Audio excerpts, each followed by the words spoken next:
मित्रों नमस्कार। मैं हूं प्रदीप कुमार। आप देख रहे हैं पॉलिटिकल आइडिया। पॉलिटिकल आइडिया के आज के इस अंक में आप सभी दर्शकों का बहुत बहुत स्वागत है। दोस्तों, कि किसी भी व्यक्ति को यह कंफ्यूजन नहीं है कि पश्चिम बंगाल में जो लगभग 30% मुस्लिम मतदाता हैं, वैसे 2011 की जनगणना के आंकड़ों के अनुसार 27% आबादी है, लेकिन चूंकि 21 में जनगणना हुआ नहीं, जो उनका जनसंख्या वृद्धि दर है उसके अनुसार माना जा रहा है 30% होंगे अभी मुसलमान। तो ये 30% मुसलमानों का वोट किधर जाएगा, कोई शक नहीं है, किसी को संदेह नहीं है। केवल गुना भाग इस बात का हो रहा है कि महिलाओं का वोट कहां जाएगा, बीजेपी को कितना मिलेगा, ममता बनर्जी की पार्टी को कितना मिलेगा। चर्चा इस बात की हो रही है कि मतुआ समुदाय का वोट टीएमसी कितना काट पाएगी। चर्चा इस बात की हो रही है कि भद्रलोकों का वोट, ब्राह्मणों का, कास्थों का वोट, वैद्यों का वोट किधर जाएगा, इस बात की चर्चा हो रही है। चर्चा इस बात की हो रही है कि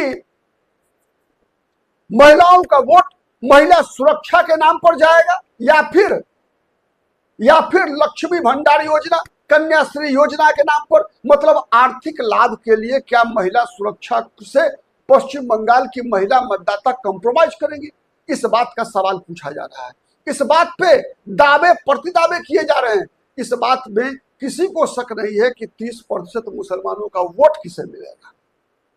सबको पता है कि ये 30% मुसलमान मतदाता केवल एक जगह जाने वाली है और वो जा रही है टीएमसी के पास। क्यों मैं कह रहा हूं, आप देखिए पहले चरण में विधानसभा चुनाव के दौरान क्या हुआ, वो इलाका मुर्शिदाबाद का इलाका जहां मुसलमानों की आबादी 70% के आसपास है, 66% 2011 की जनगणना के अनुसार। इसीलिए मैं बता रहा हूं लगभग 70% आबादी है मुसलमानों की मुर्शिदाबाद में। उस मुर्शिदाबाद में जब हुमायूं कबीर चुनाव लड़ रहे हैं 2 विधानसभा सीटों से, चुनाव के दिन घूमने नहीं दे रहे हैं उनको, हुमायूं कबीर को, कौन? मुस्लिम वोटर्स। इसलिए कि हुमायूं कबीर यदि घूमेगा तो वोट ममता बनर्जी का कट जाएगा, मतलब बीजेपी जीत जाएगी।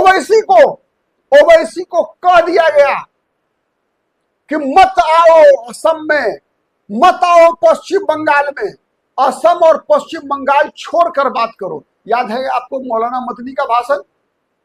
मौलाना मदनी का क्या था फॉर्मूला? बदरुद्दीन अजमल को क्यों डांट पिलाई? इसलिए बदरुद्दीन अजमल को डांट पिलाया गया था कि ओवैसी से गठबंधन कर, ओवैसी को प्रचार करने के लिए बुलाए थे बदरुद्दीन अजमल असम में। ओवैसी को, इसीलिए ओवैसी केवल नाम मात्र के लिए उपस्थिति दर्ज कराने के लिए पश्चिम बंगाल पहुंचे, मतलब मुसलमानों का एक भी वोट नहीं। आप याद कीजिए दोस्तों, अपवाद में बता रहा हूं, एक जैसे मैं कर रहा हूं ना, जैसे मालदा, मुर्शिदाबाद, वो इलाका है दोस्तों जहां सर्वाधिक मुसलमानों की आबादी है। ठीक है, मालतीपुर विधानसभा सीट है जहां से मौसम नूर एबी गनी खान चौधरी की भांजी चुनाव लड़ रही है। दोस्तों, अब आप अनुमान लगाइए कि उनकी स्थिति भी अगर जमानत बचा ले तो मुश्किल, मतलब आपको आश्चर्य लगेगा, यह स्थिति है। इतना कड़ा पोलराइजेशन है मुसलमानों वोटों का, जिसके बारे में आज से पहले ऐसा ध्रुवीकरण आपने नहीं देखा होगा। लेकिन क्या ममता बनर्जी से प्यार भी करते हैं मुसलमान? नहीं। मैं क्यों कह रहा हूं? इसलिए कह रहा हूं कि मुसलमान नेता मानते हैं ओवैसी को, मुसलमान नेता हुमायूं कबीर को मानते हैं, मुसलमान हुमायूं कबीर और असम में बदरुद्दीन अजमल को ही नेता मानते हैं। क्यों मैं कह रहा हूं, उसके कारण को समझिए। आपको याद होगा जब बाबरी मस्जिद बेलडांगा में का शिलान्यास 6 दिसंबर को हुमायूं कबीर ने किया था, भीड़ कितनी थी बताइए? 100 किलोमीटर दूर से लोग सर पर ईंट लेकर पहुंच रहे थे या नहीं पहुंच रहे थे। कितने पैसे जमा कर लिए हुमायूं कबीर ने बाबरी मस्जिद के निर्माण के लिए। यह है लोकप्रियता। आप रैलियां देखा होगा आपने, चाहे ओवैसी की रैली हो, चाहे बदरुद्दीन अजमल की असम में रैली हो, चाहे हुमायूं कबीर की रैली हो, चाहे बिहार विधानसभा चुनाव 6 महीने पहले ही हुआ है ना, 6 महीने पहले हुआ है, अक्टूबर महीने में हुआ है बिहार में विधानसभा का चुनाव। अक्टूबर महीने में बिहार विधानसभा चुनाव में क्या हुआ, किशनगंज जिला, जैसे बिहार में किशनगंज है वैसे ही पश्चिम बंगाल में मुर्शिदाबाद है। बिहार के किशनगंज में भी लगभग 65% मुसलमानों की आबादी है। मुर्शिदाबाद में भी लगभग 65 से 70% आबादी है मुसलमानों की, लगभग एक जैसे जिले हैं। किशनगंज में ओवैसी की पार्टी को मुसलमानों ने सबसे ज्यादा वोट डाला, लेकिन पश्चिम बंगाल में नहीं। क्यों पता है?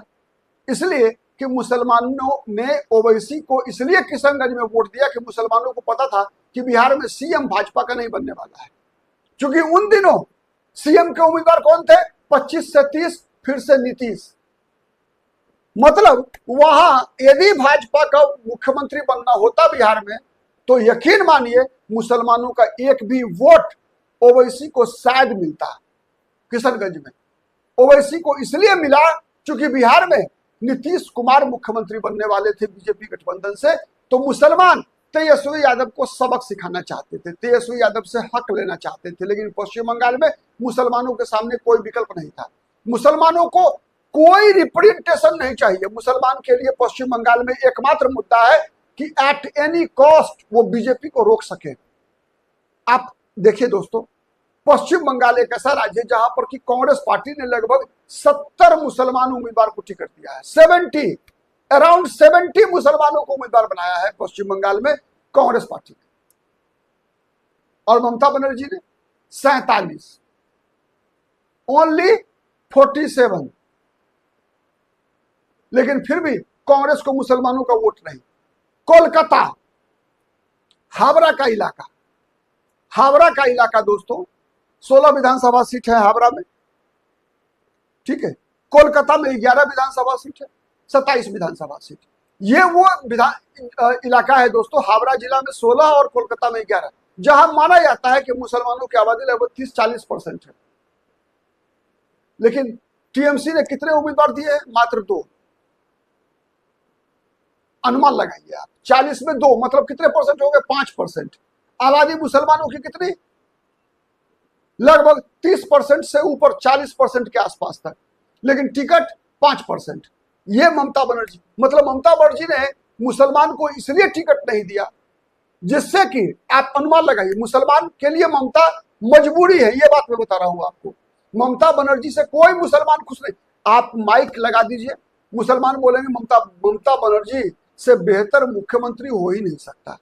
लेकिन सच्चाई ये है दोस्तों कि ममता बनर्जी में एकमात्र अच्छाई ये है कि ममता बनर्जी हिंदू का वोट काट सकती हैं, क्योंकि ममता बनर्जी हवाई चप्पल पहनती है, ममता बनर्जी साड़ी पहनती है, सूती साड़ी पहनती है, खादी का साड़ी पहनती है। ममता बनर्जी, जिसे हम कहते हैं ना कि भारतीय संभ्रांत बंगाली महिला का जो रूप होता है, उस रूप में, उस वेशभूषा में पश्चिम बंगाल के मतदाताओं को प्रभावित करती है। तो जो पब्लिक कनेक्ट होता है ना, वो ममता बनर्जी का। इसलिए ममता बनर्जी हिंदू का वोट तो काट ही लाएंगे, चाहे वो लक्ष्मी भंडार योजना के नाम पर महिलाओं का वोट काट ले, कन्याश्री योजनाओं के नाम पर महिलाओं का वोट काट ले, बंगला प्राइड नहीं, बंगला प्राइड मतलब क्या? केवल गुरुदेव रविंद्रनाथ टैगोर का प्राइड या बंकिम चंद्र चटर्जी का भी प्राइड? यह सवाल एक अलग सवाल है।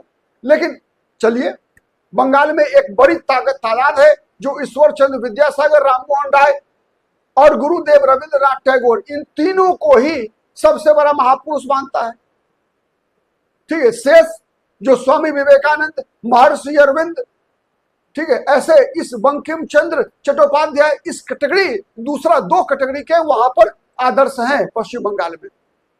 लेकिन वोट बटोरू आदर्श कौन है? वोट बटोरू आदर्श हैं राजा राममोहन राय, ईश्वर चंद्र विद्यासागर और गुरुदेव रविंद्रनाथ टैगोर।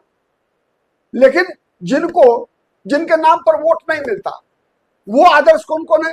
रामकृष्ण परमहंस है, स्वामी विवेकानंद है, सुभाष चंद्र बोस है, ठीक है। ये सब जो है क्या है? ये सब वोट बटोरू आदर्श नहीं है। इन लोगों के नाम पर वोट नहीं गिरता। महर्षि अरविंद के नाम पर वोट नहीं गिरता। ठीक है, तो ऐसे जितने भी क्रांतिकारी रहे किसी के नाम पर वोट नहीं गिरता। श्यामा प्रसाद मुखर्जी को पश्चिम बंगाल के लोग जाहिल मानते हैं। वो श्यामा प्रसाद मुखर्जी जिसके कारण पश्चिम बंगाल का हिस्सा भारत के साथ आज है, वरना पूरा बंगाल या तो पाकिस्तान में जाता या यूनाइटेड बंगाल बनकर भले ही 47 में नहीं जाता, 10 साल के बाद जाता, लेकिन पूरा बंगाल बांग्लादेश बन गया होता। तो ये उससे बचाने वाले श्यामा प्रसाद मुखर्जी आदर्श नहीं है। तो इसीलिए पश्चिम बंगाल में जितने भी वोटर हैं, वोट ममता बनर्जी को मिलेगा। कोई ओवैसी को 5 वोट नहीं मिलना है। जो कुछ ओवैसी के उम्मीदवार को, हुमायूं कबीर के उम्मीदवार को व्यक्तिगत नाम पर, किसी उम्मीदवार के नाम पर जो भी वोट मिल जाए, मुसलमान के नाम पर कोई वोट नहीं। मुसलमान का मतलब केवल ममता बनर्जी को मिलना है। एकमात्र कारण है कि ममता बनर्जी हिंदुओं को बहलाकर, फुसलाकर, लोभ दिखाकर, जैसे भी हो वोट ले सकती हैं, लेकिन ओवैसी को, हुमायूं कबीर को वोट नहीं मिलेगा। अजमल को जैसे असम में नहीं मिला वोट, ठीक है, चूंकि ये लोग खुलेआम मुसलमानों की पार्टी है। तो एकमात्र कारण है, इसीलिए वोट ममता को है, लेकिन जो दिल है वो ओवैसी के साथ है। आपने देखा बिहार विधानसभा चुनाव में रैलियां देखिए, पश्चिम बंगाल में, असम में रैलियां आपने देखा होगा।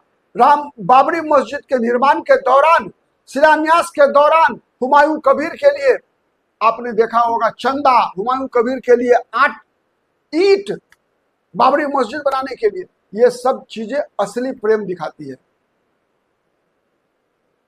आप क्या सोचते हैं कमेंट करके बताइएगा। वीडियो पसंद आए तो प्लीज लाइक कीजिए, शेयर कीजिए, जिससे कि अधिक से अधिक लोगों तक हमारी बातें पहुंचे। अब तक यदि पॉलिटिकल आइडिया को सब्सक्राइब नहीं किया है दोस्तों, तो प्लीज सब्सक्राइब कीजिए। आज के लिए इतना ही, फिर मुलाकात होगी किसी अन्य मुद्दे पर। तब तक के लिए नमस्कार।